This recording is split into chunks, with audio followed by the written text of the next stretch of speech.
Mesdames et messieurs, bonjour, bonsoir, ça dépend de l'heure à laquelle vous nous suivez.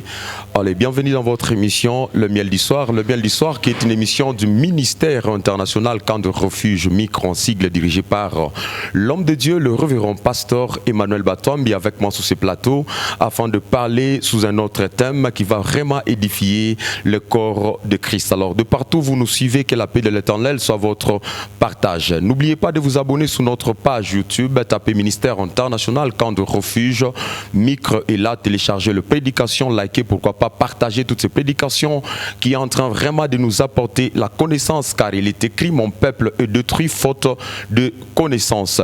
N'oubliez pas aussi d'écrire à l'homme de Dieu au deux numéros affichés au bas de vos petits écrans afin que vous puissiez échanger avec lui, l'homme de Dieu là, afin que il va répondre, j'y arrive, à toutes vos préoccupations. Alors sans perdre le temps, nous sommes en train de le recevoir, le pasteur Emmanuel Batombi avec moi sur ce plateau. Je le reçois pour vous.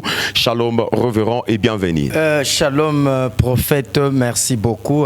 Que Dieu soit loué. Amen. De nous retrouver encore sur ce plateau. La santé, ça va, pasteur? Le Seigneur nous fait grâce et nous tenons par son amour. C'est quoi la santé de l'Église, pasteur? L'œuvre de Dieu évolue au bien et le Seigneur y met sa bonne main. Nous bénissons le nom de l'Éternel. Que Dieu soit loué. Et surtout, étant donné que vous êtes là comme pasteur en train d'amener, de communiquer, de donner le pâturage, la nourriture, là, nous sommes vraiment bénis de vous avoir, pasteur. Nous bénissons le Seigneur, prophète. Merci beaucoup. Alors, pasteur, autrefois, vous étiez en train de nous parler, pour ceux-là qui vont nous prendre diffusion en cours, et qui ont raté l'émission précédente. Aujourd'hui, le pasteur est en train de continuer sur ce qu'il était en train de parler, sous un thème merveilleux où il parle sur l'huile d'onction. Pasteur, l'huile d'onction.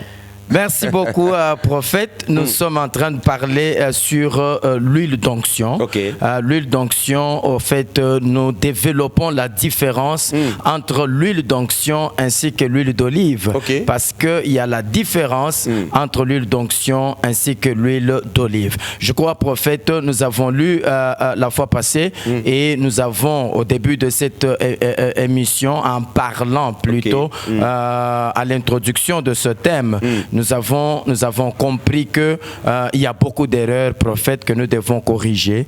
Et aujourd'hui, la connaissance de Dieu, de la parole de Dieu, c'est ça qui nous permet de comprendre certaines choses, ainsi de faire la différence entre ce que nous devons avaler et ce que nous ne devons pas avaler. Wow. C'est pour cette raison que nous avons dit, qu'on le veuille ou qu'on ne le veuille pas, l'huile d'onction, ce n'est pas l'huile d'olive, et l'huile d'olive, ce n'est pas l'huile d'onction, prophète.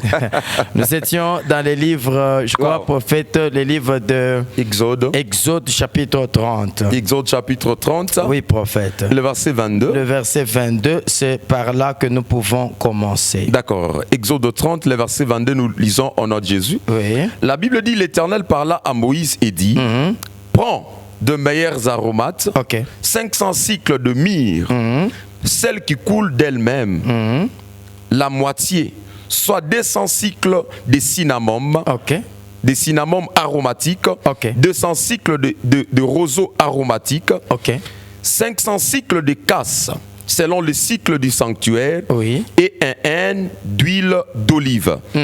Tu feras avec cela une huile pour l'onction sainte. Tu feras avec cela une huile pour l'onction sainte. C'est ça. Prophète, ici, on est en train de parler de l'onction, l'huile d'onction. L'huile d'onction, pourquoi? Parce que lorsqu'on devait consacrer, vous allez voir que quand vous descendez après, on va maintenant ordonner, Dieu va ordonner à ce qu'avec cette huile-là, on puisse consacrer Aaron ainsi que ses fils. Le sacrificateur. Voilà, le sacrificateur, le souverain sacrificateur, il devait recevoir cette huile d'onction pour le service dans le tabernacle. C'est pour cette raison que nous comprenons que l'huile d'olive est juste une composante, prophète. D'ailleurs, la dernière, l'huile d'olive est citée comme étant la dernière chose sur la liste de choses qui font partie ou qui sont les composantes de l'huile d'onction. Alors, je comprends par là que l'huile d'olive, comme étant un seul élément parmi les 5 éléments qui interviennent dans l'huile d'onction, elle ne peut pas être considérée comme l'huile d'onction aujourd'hui. Pourquoi? Parce que ça peut-être il y a des choses que nous faisons par ignorance, prophète. Okay. Oui, moi je crois que nous devons respecter la parole de Dieu et en fait appeler chaque chose par son nom. L'huile d'onction doit avoir 5 composantes et nous avons cité la myrrhe, nous avons cité le roseau aromatique, nous avons cité la cinnamome, nous avons cité la casse et nous avons cité l'huile d'olive. Ça fait 5 ingrédients et les 5 ingrédients mis ensemble nous donnent ce que nous appelons l'huile d'onction. Alors, ce qui veut dire, lorsque j'achète aujourd'hui l'huile d'olive dans le marché, prophète, et je viens aussi vendre à l'église, ce n'est pas... Ce qui s'est fait en ces temps, je ne dois pas appeler ça l'huile d'onction. Je ne dois pas appeler ça l'huile d'onction, c'est l'huile d'olive. Et c'est pour cette raison, la fois passée, j'ai dit, prophète, la différence aussi est que l'huile d'onction n'a pas la date d'expiration. Okay. Oui, elle n'a pas la date d'expiration, mais l'huile d'olive a la date d'expiration parce qu'elle est travaillée et traitée par les hommes. Elle a une durée d'expiration. C'est pour cette raison, nous, en tant que serviteurs de Dieu, nous devons faire attention avec certaines choses. Ça veut dire, je peux prendre une huile qui a beaucoup traîné dans mon bureau, mais je ne fais que faire boire les gens cette huile-là, ainsi de suite. Prophète, là, c'est un problème, surtout si cette huile a déjà expiré. Cette huile a déjà expiré. Ouais. Mais est-ce que, pasteur, dans la Bible, même les apôtres, est-ce qu'il y a sur une personne où on a prié, on a donné l'huile afin qu'il puisse boire l'huile pour qu'il soit guéri? Quelqu'un qui a bu l'huile dans la Bible, je ne sais pas, prophète, je ne suis pas encore tombé sur un verset comme ça. Je ne suis pas encore tombé sur un verset comme ça, mais je peux lire un verset. Okay. Nous lisons en Jacques, prophète. Jacques. Ouais. Voilà. Jacques chapitre 5. Jacques chapitre 5, le verset 14. Jacques chapitre 5, nous sommes là. Oui. Le verset 14. Le verset 14. La Bible dit, oui. Quelqu'un parmi vous est-il malade? Quelqu'un parmi vous est-il malade? Ok. Qu'il appelle les anciens de l'église. Ok. Et que les anciens prient pour lui. Oui. Prie pour lui, oui, en l'oignant d'huile au nom du Seigneur. Ah, prophète, vous comprenez? Là, il y a wendre. Là, il y a wendre. Mais on utilise l'huile, il n'y a pas à boire, non. C'est mettre sur la personne. C'est pour cette raison, prophète, lorsqu'on est en train de parler de l'onction, nous devons savoir que l'huile dans la Bible était utilisée pour plusieurs raisons. Oui, plusieurs raisons. Par exemple, il y a l'huile qui était utilisée pour la toilette. Vous comprenez, prophète? L'huile utilisée pour la toilette, nous prenons un exemple parce qu'il faut toujours donner,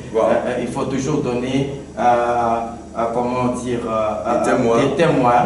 Oui, il faut donner des témoins. Il faut donner des témoins. Prophète, nous lisons Ruth. Ruth chapitre 3. Ruth chapitre 3. Oui, le verset 3. Ruth chapitre 3, le verset 3. Oui. La Bible dit, lave-toi et oigne-toi. Puis remets tes habits et descends à l'air. Tu ne te feras point connaître à lui jusqu'à ce qu'il ait achevé de manger et de boire. Merci. Prophète, la première raison, parce que je donne au moins 3 raisons, 3 raisons pour lesquelles l'huile était utilisée dans la Bible. Oui, 3 raisons. La première raison, l'huile dans la Bible était utilisée pour la toilette.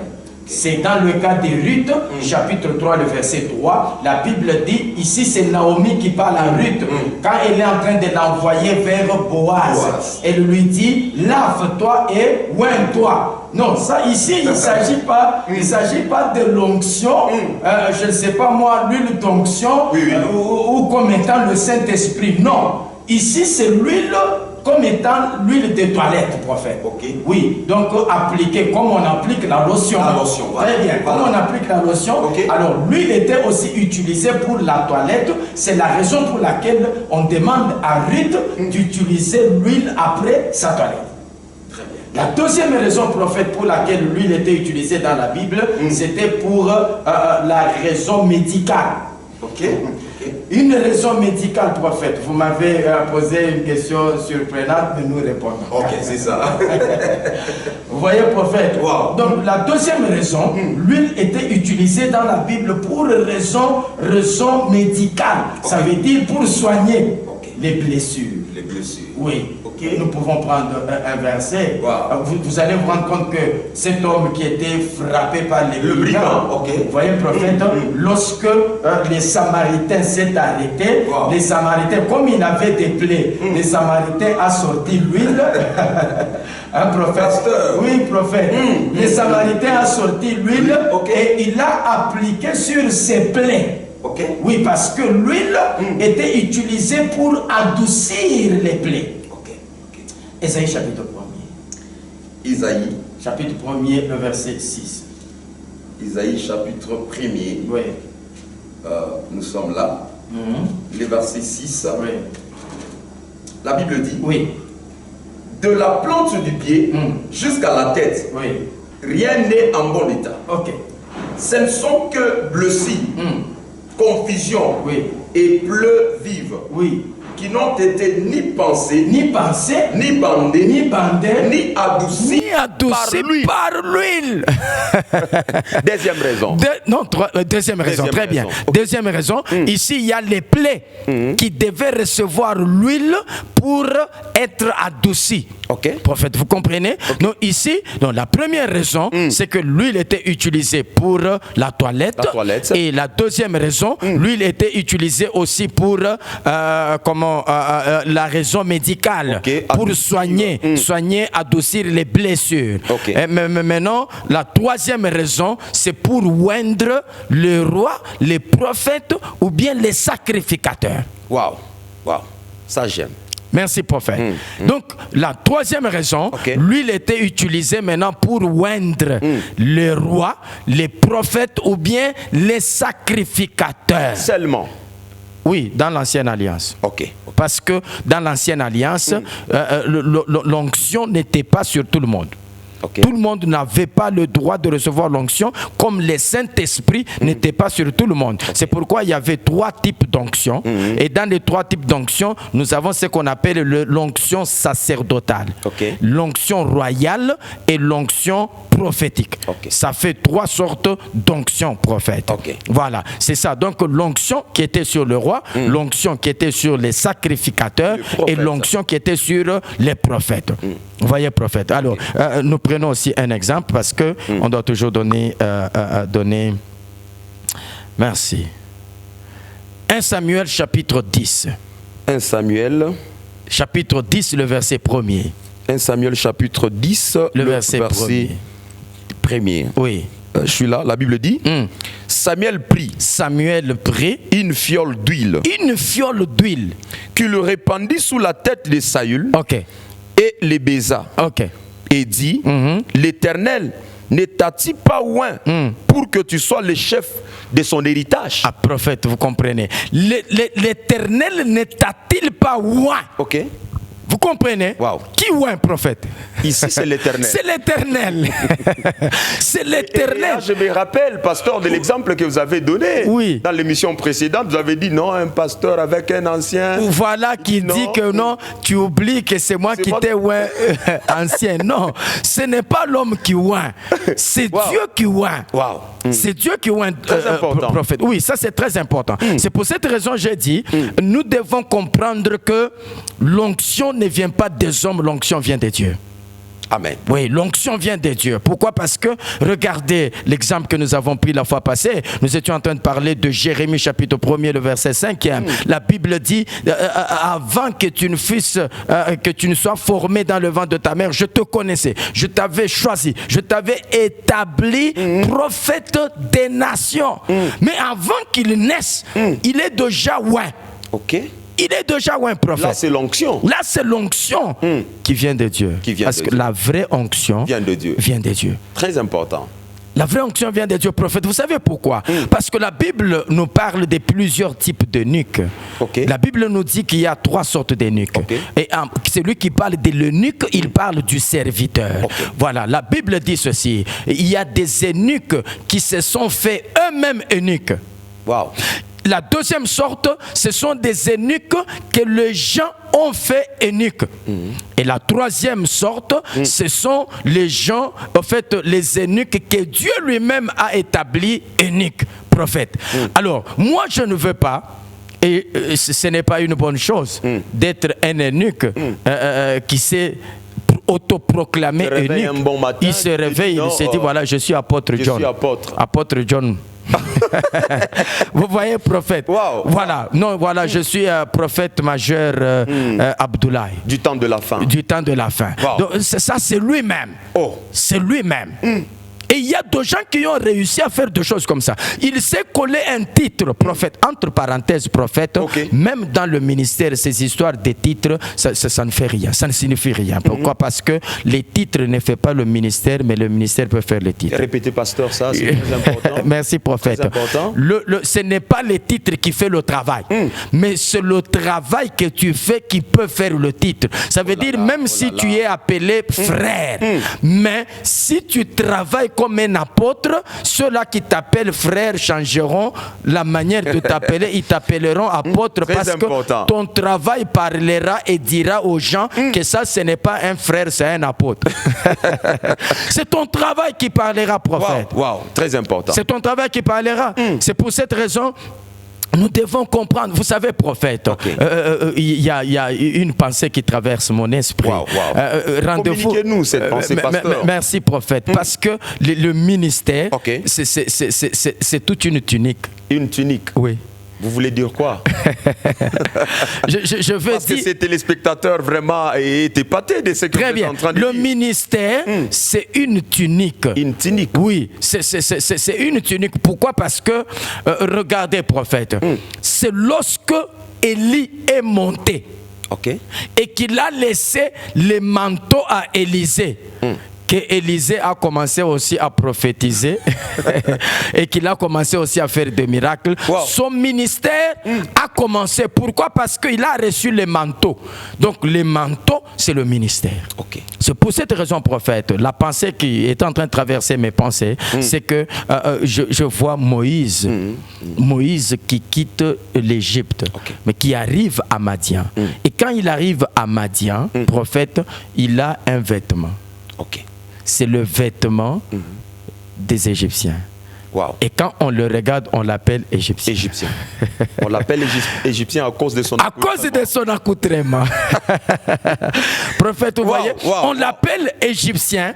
C'est pour cette raison, lisez Exode chapitre 2, vous allez voir que lorsque les filles de Jéthro rentrent à la maison, Jéthro pose la question, mais comment aujourd'hui vous rentrez avant? Ils disent, nous avons rencontré un Égyptien. Pourquoi on l'a appelé égyptien? Pas parce qu'il vient de l'Égypte. Parce qu'il est habillé comme un Égyptien. Ça signifie quoi, prophète? Ton manteau, le manteau de ton ministère. Même si toi tu ne fais pas du bruit, il parlera lui-même. Amen.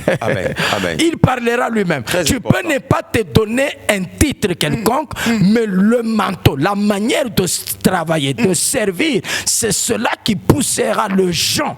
Mais regardez, prophète, en Luc chapitre 7, le verset 16.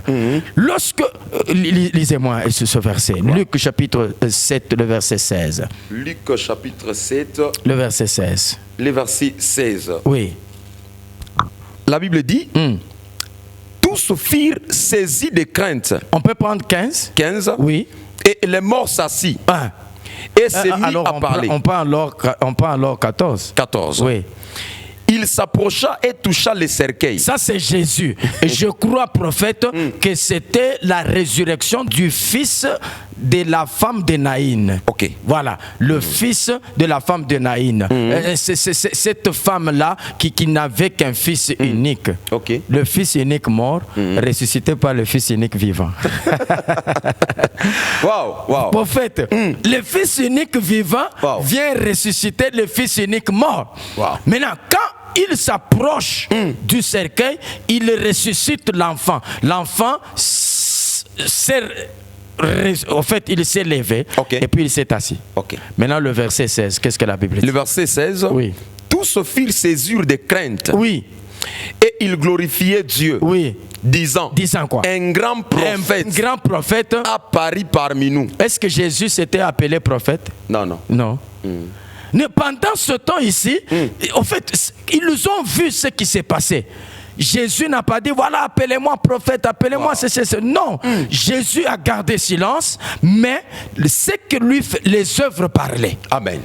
Les œuvres parlaient. Laissons aujourd'hui les œuvres parler. Prophète, je ne parle pas des œuvres du genre, vous êtes à l'église, vous faites la délivrance, les gens sont en train de tomber, vous amenez ça à la télévision en publicité pour que les gens voient que voilà, vous êtes puissant. Non, je ne parle pas de ça. Je ne parle pas de ça, prophète. Pasteur, je crois qu'on est déjà passé dans ces interventions, dans nos émissions précédentes. Merci, prophète. Nous rentrons maintenant. Vous voyez que ici, en 1 Samuel chapitre 10, parce qu'on garde toujours le texte. 1 Samuel chapitre 10, le verset 1er, là, on est en train de oindre Saül. Qui oint Saül? C'est Samuel. Très bien. Le prophète. Mais le prophète. Prophète, j'aime ça. J'aime ça. Très important. Est-ce que vous voyez que Samuel oint? Maintenant, après avoir oint Saül, il déclare, l'Éternel ne t'a-t-il pas oint? Maintenant, Dieu. Prophète, entre Samuel et l'Éternel, qui a oint? Ici c'est l'Éternel. Ici c'est l'Éternel. Mais non. Soyons. Parlant d'abord des textes. Voilà. C'est Samuel qui est en train de C'est Samuel qui est en train de oindre Saül. Vous comprenez, prophète? C'est Samuel qui oint Saül. Mais quand Samuel oint Saül, en tant que prophète, il déclare maintenant. L'Éternel t'a oint. Ce n'est pas moi. C'est l'Éternel. C'est l'Éternel. Parce qu'aujourd'hui, je peux prier pour quelqu'un, je consacre un pasteur, un apôtre, un prophète. Quand je les consacre, c'est fini. Les jours qu'il n'amènera pas la dîme. Et surtout ça. Mais prophète, je vais l'appeler. Je vais l'appeler pour lui dire, n'oublie pas que c'est moi qui t'avais oint. Tu dois toujours reconnaître mon onction. L'huile d'onction sur moi. Non, prophète. Tu vas enlever l'huile d'onction. Toi, tu as oint. Prophète Samuel, ce n'est pas toi qui es en train de oindre. Voilà, prophète. Donc c'est ça que nous devons comprendre. Nous devons comprendre ces choses. Prophète, est-ce qu'on peut changer encore? Prenez maintenant 1 Samuel là, le verset 16. Non, chapitre 16. Parce que nous étions au chapitre 10. Prenons maintenant le chapitre 16. 1 Samuel chapitre 16. Le verset 1er toujours. Le verset 1er. Oui. Toujours. L'Éternel dit à Samuel, quand cesseras-tu de pleurer sur Saül? Quand cesseras-tu de pleurer sur Saül? Qu'est-ce que j'ai fait? Je l'ai rejeté. Afin qu'il ne règne plus sur Israël. Remplis ta corne d'huile et va. Prophète, vous comprenez? Les Écritures s'acclament. Vous comprenez, prophète? La première des choses, c'est que la Bible dit, pour Saül, Samuel a rempli la fiole pour oindre Saül. Et quand il oint Saül, il dit que l'Éternel t'a oint. Et maintenant, après cela, lorsque Saül a commis des bêtises, l'Éternel va rejeter Saül. Samuel a continué à plaider. Il a plaidé, l'Éternel lui a dit... Et il pleurait même. Il pleurait même. L'Éternel lui dit, j'ai déjà rejeté Saül. Pourquoi? Parce que ce n'est pas toi qui l'as oint, c'est moi qui l'ai oint. C'est moi, prophète. C'est l'Éternel qui peut établir et c'est l'Éternel qui peut déclasser. Amen.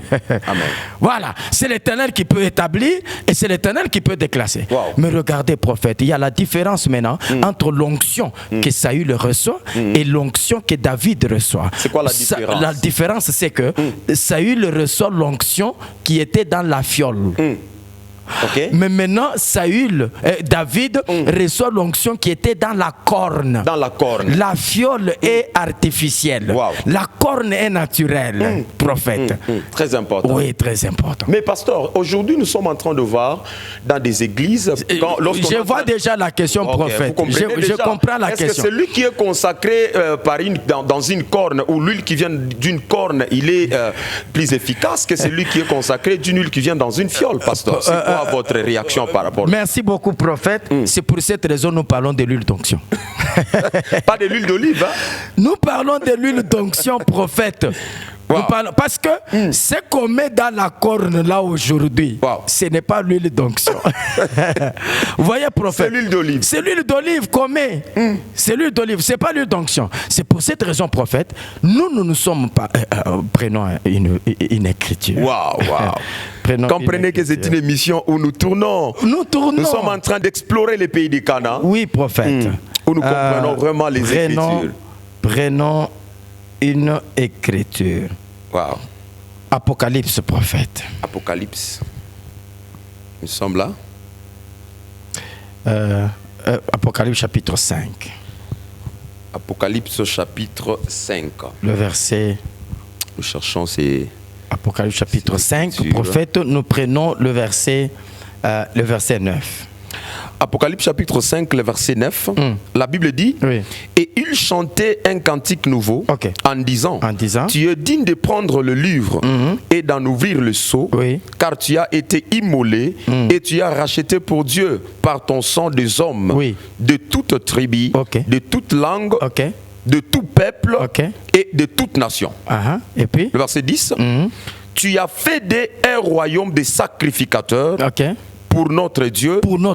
Et ils régneront sur la terre. Tu as fait d'eux un royaume des sacrificateurs. Prophète, c'est là que je disais que dans l'ancienne alliance, l'onction n'était pas sur tout le monde. L'onction était sur les prophètes, sur les rois et sur les sacrificateurs. Ce sont les trois types d'onction. Et prophète, nous voyons maintenant ces trois types d'onction sur un homme. Cet homme-là, c'est Jésus. Sur lui, il y a toutes les trois sortes d'onction. Jésus est roi. Parce qu'il est de la tribu de Judas. Judas, c'est lui qui avait reçu la royauté. Judas ayant reçu la royauté et que Jésus, de sa tribu, il est roi. Vous voyez, prophète. Jésus est aussi sacrificateur. Il est sacrificateur parce qu'il est de la tribu de Lévi. Parce que Marie, qui avait conçu Jésus, elle était de la tribu de Lévi. Elle était lévite. Vous comprenez le prophète? Et Jésus était prophète. D'ailleurs, nous venions de lire ça. Un grand prophète apparu parmi nous. Jésus était prophète, vous voyez. Donc, il y a maintenant sur lui les trois onctions. Et c'est lui qui le reçoit. Merci beaucoup, pasteur. Alors, mesdames et messieurs, vous allez comprendre que toute bonne chose ne dure pas. Nous allons vous retrouver très prochainement avec l'homme de Dieu. Il est là, il est en train de développer, moi j'ai dit, il est en train de donner l'explication aux questions difficiles. Le pasteur Emmanuel Batouambi. Alors, pasteur, on retient quoi pour aujourd'hui? Et nous donnons un point à cette émission. Pour aujourd'hui, prophète, nous retenons qu'il y a la différence entre l'onction, l'huile d'onction et l'huile d'olive. L'huile d'onction a 5 composantes, mais l'huile d'olive, c'est une composante dans l'huile d'onction. Et aujourd'hui, nous devons faire attention avec ce que nous appelons l'huile d'onction, parce que c'est l'huile d'olive que nous appelons l'huile d'onction. Et je crois prochainement nous allons expliquer les 5 composantes de l'huile d'onction. Merci beaucoup, pasteur. Alors, merci aussi à tous les téléspectateurs, téléspectatrices qui nous suivent de partout. Merci pour votre fidélité. Nous vous retrouvons très prochainement avec le même et réel plaisir. N'oubliez pas le ministère international Camp de Refuge. Nous sommes dans la République démocratique du Congo, à Lubumbashi et plus précisément au Bel Air Philaos. Pour plus de précision, veuillez écrire l'homme de Dieu au numéro affiché au bas de vos écrans. Ne zappez pas car nous sommes en train de continuer. Que l'Éternel vous bénisse abondamment et nous vous retrouverons très prochainement. Shalom chez vous.